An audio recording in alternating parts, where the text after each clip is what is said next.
Lajme, aktualitet, argëtim, horoskop, telenovela, showbiz, të gjitha në Metropol.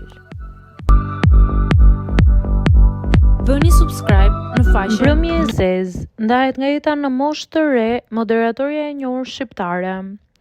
Gazetarja e njohur shqiptare ka humbur sot jetën në moshë shumë të re, gjithashtu edhe pjesa e showbizit ka humbur një ndër emrat më të dashur dhe më të respektuar. Ka ndëruar jetë pas një betejë të gjatë dhe të vështirë me një sëmundje të rëndë, gazetarja dhe autorja e njohur Ezarta Reçi.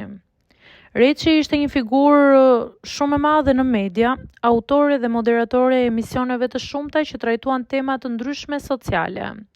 Ajo spikati veçanërisht në emisionin e saj ikonik Karatia e peshkut të kuq në News 24, ku përmes intervistave me qindra personalitete, solli për publikun shqiptar histori njerëzore me thellësi dhe ndjeshmëri të lartë.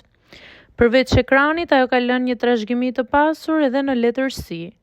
Reçi ishte autore e disa librave, duke përfshirë përmbledhje me intervista dhe rrëfime personale, të cilat reflektuan eksperiencat e saj unike jetësore dhe profesionale. Miq dhe kolegët do ta kujtojnë jo vetëm për profesionalizmin, por edhe për forcën e jashtëzakonshme njerëzore. Ajo u përball me sëmundjen e rëndë dhe iku me dinjitet nga kjo botë. Ngushëllime familjes.